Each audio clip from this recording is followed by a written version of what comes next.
Problema número 1. Nos dan 4 sistemas dispersos: gelatina, agua potable, bronce y aire. Y hay 3 alternativas que vamos a ver si es correcto o incorrecto. La primera, la gelatina es una mezcla homogénea.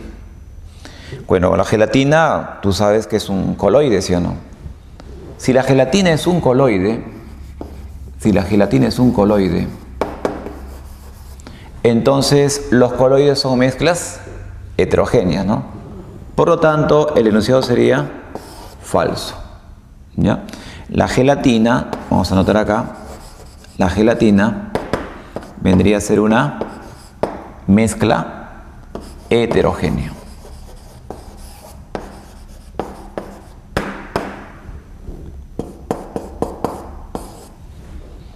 Pasamos al segundo enunciado. Dice, hay un coloide y 3 soluciones. Hay un coloide y 3 soluciones. Vamos a observar. A ver, por el momento la gelatina es un coloide. El agua potable, ¿no? Por lo general, el agua potable se considera un agua, ¿no?, purificada, no tratada, ¿no?, con mínima, pero mínima cantidad de repente de partículas en estado coloidal, ¿no? Como es tan mínimo, se considera, ojo, que el agua potable es una solución. O sea que es una mezcla de tipo homogénea. El bronce, como vimos en la parte teórica, es una aleación. Y esta aleación es una solución, inclusive una solución sólida, ¿no? Vamos a anotar acá que contiene cobre más estaño principalmente. El aire. Dice aire a seca, ¿no? Yo te he comentado que hay aire seco, hay aire húmedo, ¿no? Hay aire puro, hay aire contaminado, ¿no?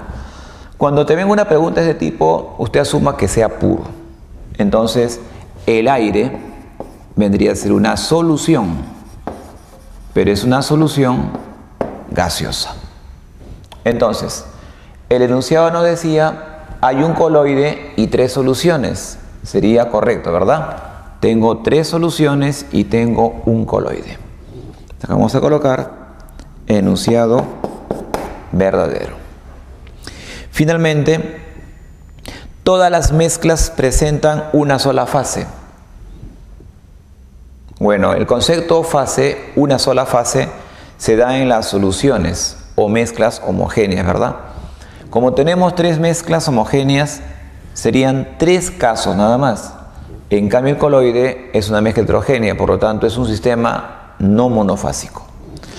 Este enunciado sería enunciado falso. Bien, la pregunta decía, señale cuáles son las correctas, y sería solo 2, ¿no? Mirando las claves, la clave es la D. Entonces, en la pregunta número 1, marcas la clave D.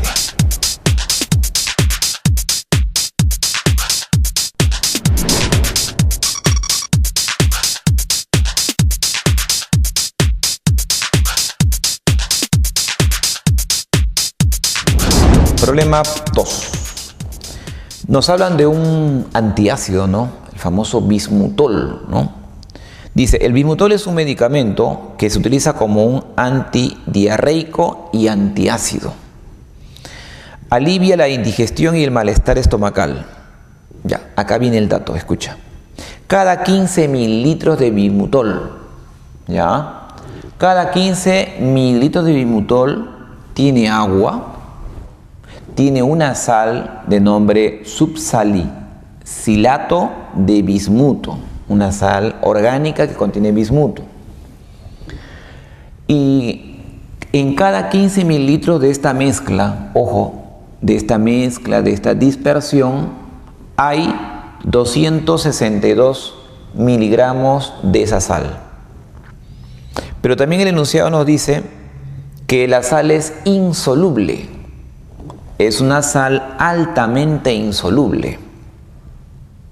De acuerdo a esa información, el bismutol, ¿qué será? ¿Será una solución? ¿Será un coloide? ¿O será una suspensión? Pero si yo analizo las alternativas, Dice, ¿es una mezcla monofásica? Mezcla monofásica, eso se da cuando es una solución, ¿verdad? Es una emulsión. La emulsión es un tipo de coloide de líquido en líquido, ¿no? Se llama emulsión. Es una solución, o sea, es una mezcla homogénea, es una suspensión, mezcla heterogénea, partículas que sedimentan, masa coloidal. A ver, creo que la respuesta ya te has dado cuenta tú cuál es, ¿no? Claro. Esta palabra me ayuda. Dice altamente insoluble. Entonces me imagino que este es el frasquito que contiene el bismutol. El agua sería el solvente. Y la masa que se encuentra en esta parte depositada sería la sal insoluble. Claro, insoluble al solvente agua, ¿no? Entonces el bismutol es una mezcla en la cual hay ¿cuántas fases? Estamos apreciando 2 fases, ¿no? La partícula prácticamente se ha ido al fondo. Me da a entender de que la partícula es grande y la acción de la fuerza gravitacional lo atrae hacia abajo. ¿Eso ocurre en un coloide? No. ¿Eso ocurre en una solución? Tampoco. Pero sí ocurre ¿en dónde? En una suspensión. Entonces la respuesta a esta interrogante es: se trata de una suspensión, ¿no? Si tú analizas las claves, la clave es la D. Una pregunta bastante interesante.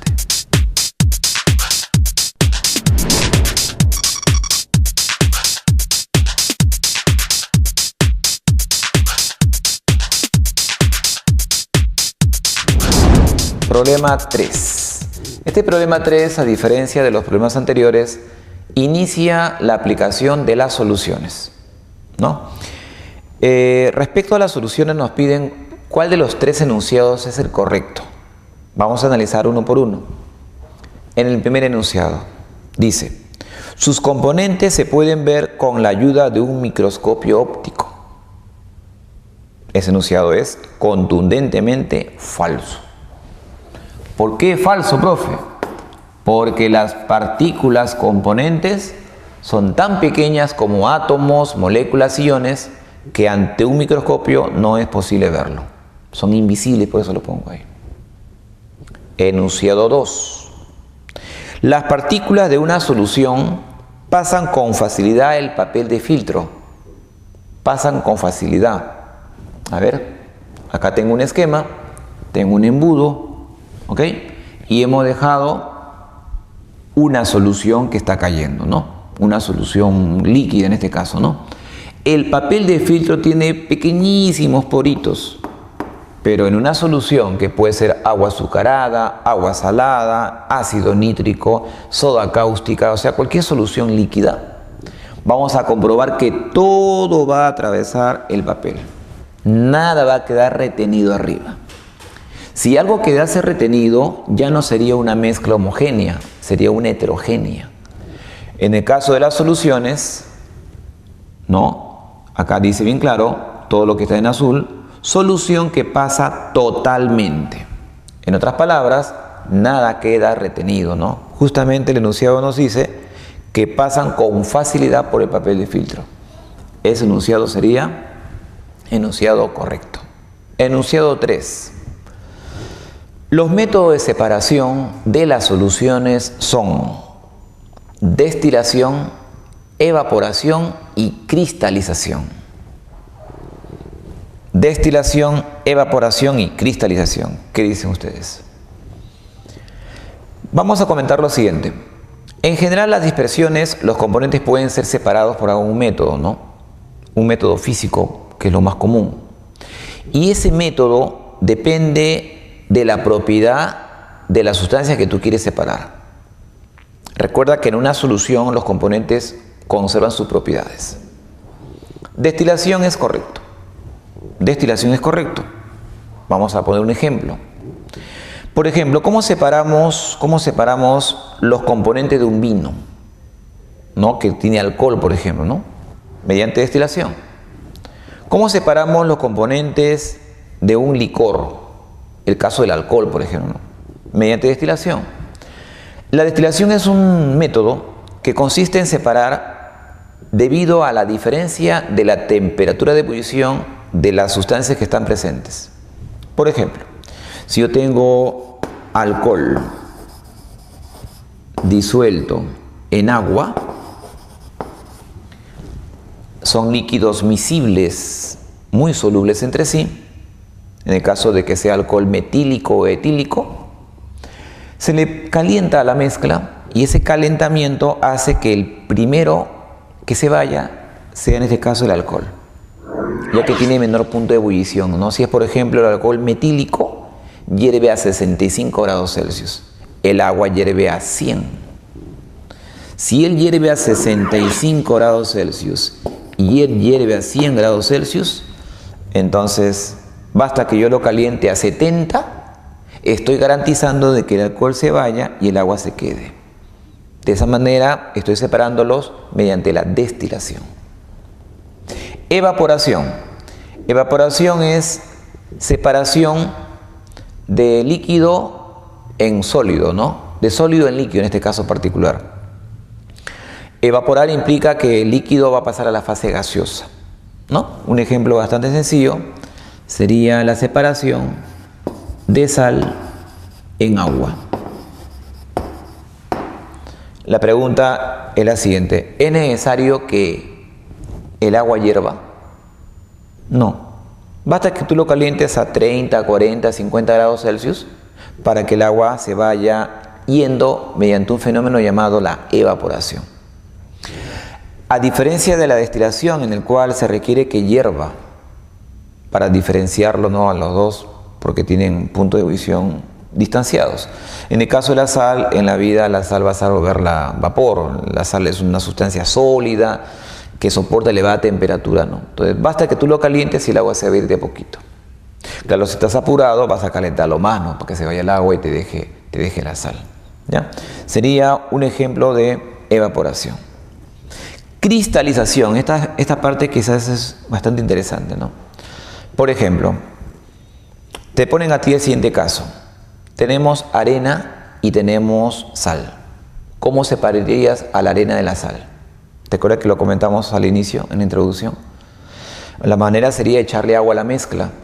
Esa agua disuelve a la sal, pero no a la arena, ¿verdad? Y de esa manera podrías tú ya ir separando a la sal de la arena.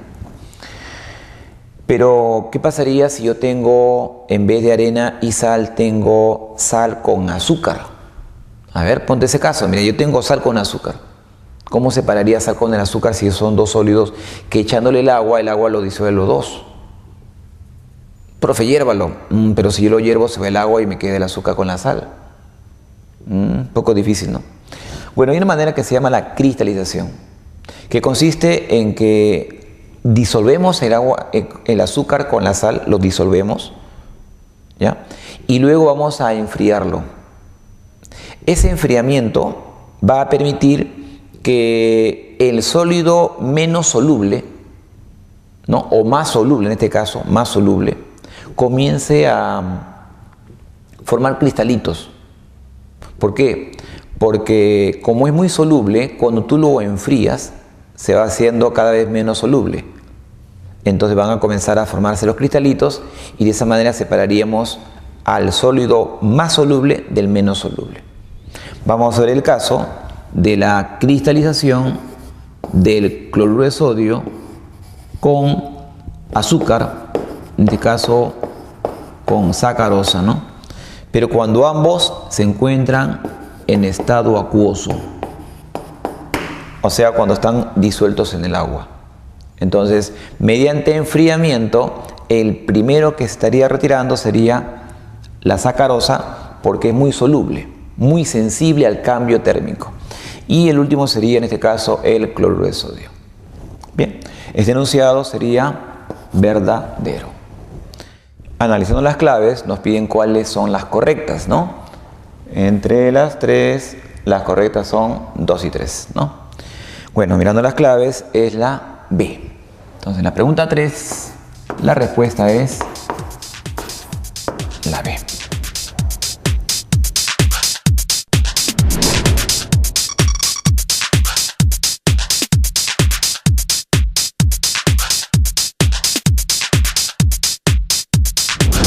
Problema 4. Nos dicen cuáles de los 3 enunciados son correctos respecto a las soluciones. Primer enunciado. 2 líquidos que son miscibles forman una solución independiente de la proporción en que se junten. Lógicamente tú te preguntarás qué significa miscible. Bueno, miscible significa que son solubles entre sí. Y si son muy miscibles, significa que no va a interesar mucho la proporción de mezcla, ¿no? De agrupación de los dos. Ese enunciado es correcto. Un ejemplo, el agua con el alcohol metílico, por ejemplo. Este líquido llamado alcohol metílico en el agua es soluble infinitamente. Usted puede preparar una solución de agua con alcohol metílico en cualquier proporción. Más agua, menos alcohol, menos agua, y siempre los dos van a disolverse, ¿ya? Es una solución miscible y fácil de conseguir, ¿no? El porqué de las cosas tiene que ver con los puentes hidrógeno, ¿ya? Cuando estas moléculas polares se van a disolver, van a formar puente hidrógeno, que fácilmente va a permitir la interacción soluto-solvente. En este caso el soluto sería el alcohol y el solvente sería el agua. Enunciado 2. Si el tamaño de las partículas de una dispersión es 8 nanómetros, entonces podemos afirmar que es una solución. Bueno, sabemos que hay 3 tipos de dispersiones, ¿no? Nos dicen si el tamaño de partículas es, en este caso, 8 nanómetros. Bueno, si tú recuerdas la tabla que explicamos en teoría, de las 3 dispersiones, la solución era aquella más pequeñita. Y el tamaño promedio de la partícula, si tú recuerdas, era menor a ¿cuánto? Menor a 1 nanómetro. Entonces, si este sistema disperso que me están hablando tiene un tamaño de valor 8, significa que es mayor que 1, entonces no es una solución, pero sí sería un coloide, ¿verdad? Entonces, en este caso, sería enunciado falso, el enunciado 2. Pasemos al enunciado 3. Una solución se ve uniforme al microscopio, pero a escala atómica o molecular es heterogénea. Esta pregunta está un poquito complicada. A nivel de tamaño de partículas o a nivel de análisis de tamaño, se habla del macro, del micro y del submicro. Micro implica que nosotros podemos observarlo a través del microscopio, ¿no? Vamos a observar al microscopio. Pero submicro significa que con el microscopio no voy a poder observar. Entonces, si no voy a poder observarlo, significa que es a escala atómica o a escala molecular. Si nosotros en un futuro tengamos un microscopio potente que pudiese ayudarnos a visualizar átomos y moléculas, todo el mundo sería heterogéneo, ¿no? Porque estuviésemos distinguiendo tamaño de átomos y tamaño de moléculas, ¿no? Lo estuviésemos observando. Entonces, de ser así, sería el enunciado correcto, porque dice, una solución se ve uniforme al microscopio, pero a escala atómica o molecular es heterogénea. Sería correcto. Si a esa escala atómico-molecular sería heterogéneo, pero a la escala microscópica todo se ve homogéneo, ¿no? Ese enunciado es correcto, ¿no? Como acá dice, todo es homogéneo al microscopio. Pero a escala atómico-molecular sería heterogéneo, ¿no? Por eso el enunciado es verdadero. Bueno, nos dicen cuáles son las correctas, sería 1 y 3, ¿no? Mirando las claves, la clave es la B. La B de barco.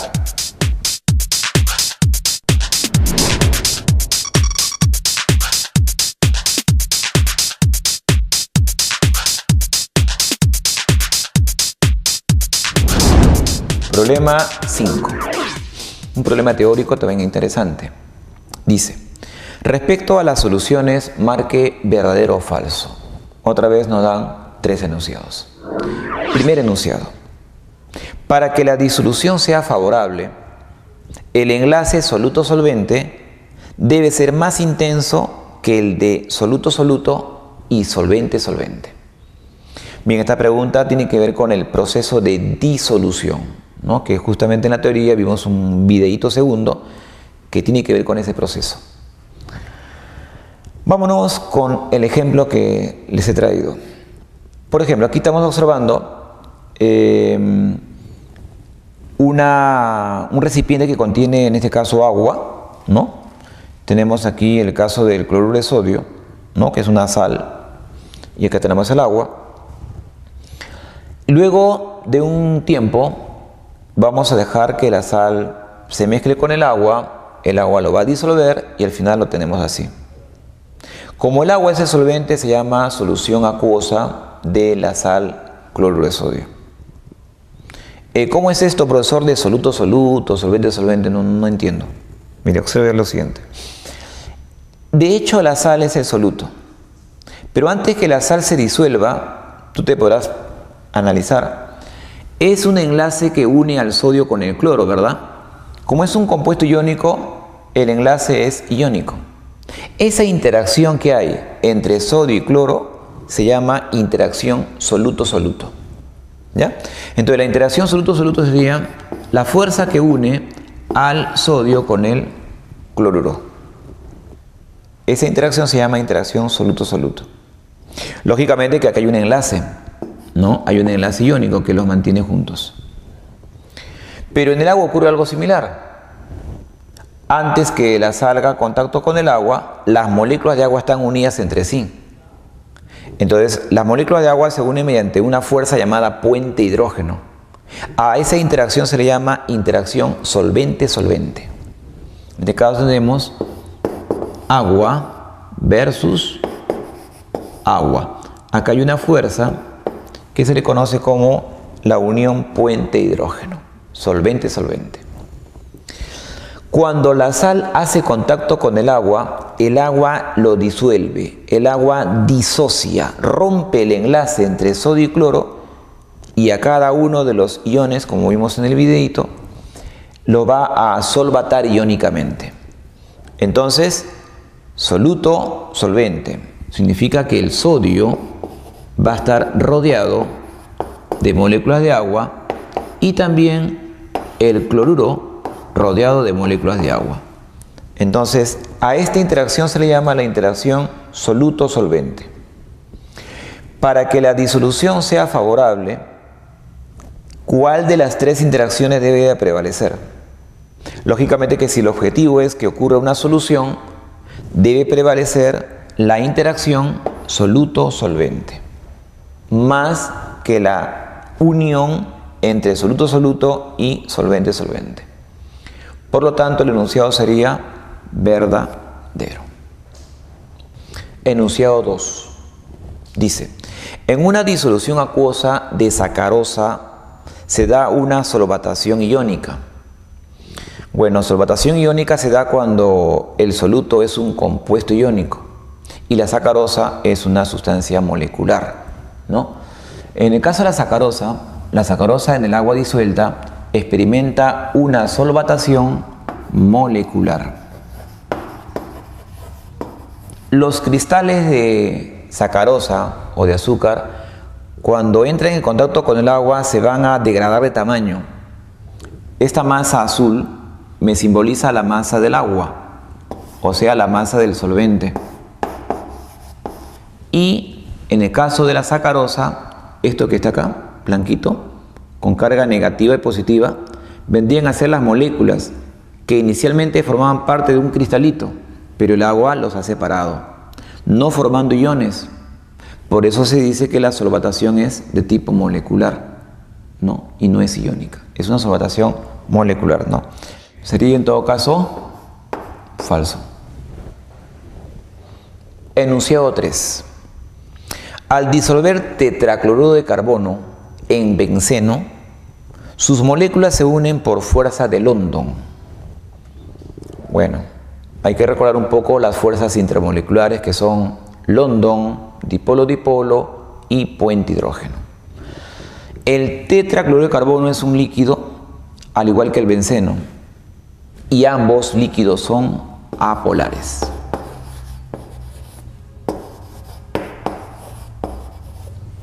Tú sabes muy bien que para que ocurra una disolución, lo ideal es que la polaridad ayude, ¿no? O sea, que ambos sean polares o ambos apolares.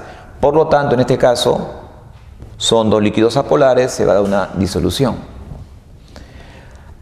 Al interactuar, se van a unir mediante fuerzas de dispersión, o también llamado las fuerzas de London. Son las responsables de la unión de las moléculas de tipo apolar, ¿no? Por eso sería enunciado verdadero. Bien, de los tres enunciados, la pregunta es ¿cuál es verdadero o falso, no? Entonces, mirando las claves, la 1 es verdadero, 2 falso y 3 verdadero. Verdadero, falso, verdadero, ¿no? La clave sería la B. Pregunta 5, clave B.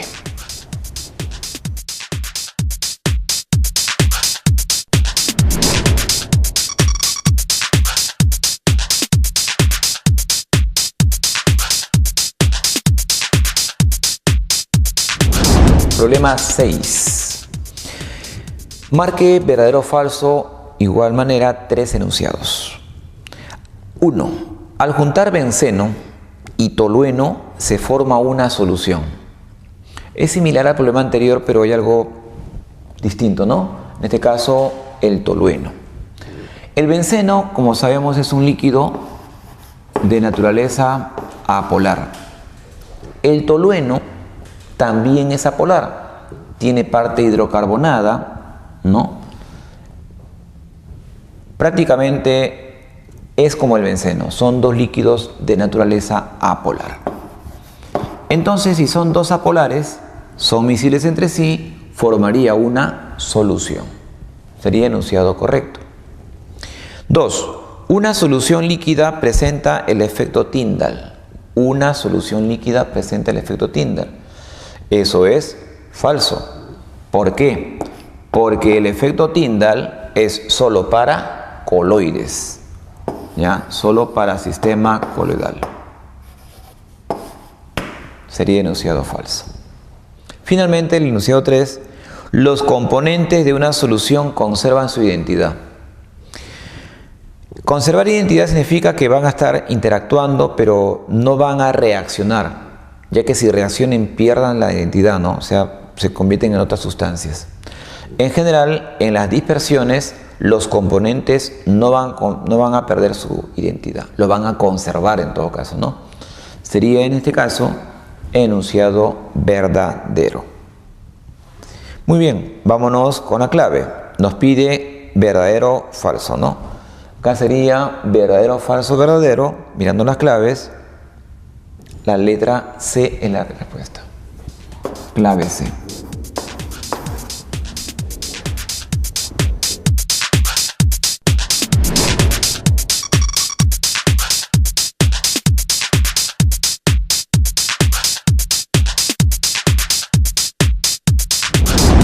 ¿Qué afirmaciones son correctas respecto a las soluciones, ¿no? Problema 7. Primer enunciado. Una solución conduce la corriente eléctrica porque en su interior presentan gases disueltos. A ver, en clase hemos visto que las soluciones que conducen la corriente se le llaman soluciones electrolíticas. Pero el requisito, ¿cuál era? De que el medio líquido debe tener iones. Si son gases, los gases tienen como unidad estructural a la molécula. Y la molécula, a menos que se ionice, puede ocurrir, ¿no? Pero acá están generalizando, ¿no? Una solución conduce la corriente eléctrica porque en su interior presentan gases disueltos. Creo que el requisito ahí, más que presenta gases o líquidos, es que presenta iones. No es que presenta meramente gases, ¿no? Por eso el enunciado sería falso, ¿ya? Debe presentar iones disueltos. El requisito es este, porque hay algunas moléculas gaseosas que en el agua no se ionizan. Por ejemplo, el oxígeno en el agua, el dióxido de carbono en el agua no se ionizan. Pero hay algunas que sí, ¿no? Por ejemplo, el cloruro de hidrógeno, para formar el ácido clorhídrico sí se ioniza, ¿no? Pero no es el requisito sea el gas. El requisito es que presente iones. Enunciado 2. El tamaño de partícula de la fase dispersa en una solución es mayor que en un coloide. Bueno, creo que eso ya está bastante claro. Ese enunciado es falso. ¿Por qué? Porque los coloides tienen partículas que están constituidas por aglomeración de átomos o de moléculas, más que una solución, obviamente. Y 3. Una solución concentrada tiene más soluto disuelto que una saturada a la misma temperatura. Bueno, si tú te pones a analizar, la palabra saturada significa que ya no acepta más. Concentrada es que está acercándose a la saturada, pero no lo logra pasar ni siquiera igualar. Por lo tanto, este enunciado también es incorrecto. Si yo asumo que la letra C simboliza la concentración, entonces la concentración en una solución saturada lógicamente será mayor a la de una concentrada. Bien, haciendo enunciado a la pregunta, nos piden cuáles son las correctas. Bueno, en este caso las 3 son incorrectas, la clave sería la B, ¿no? Ninguna es correcta.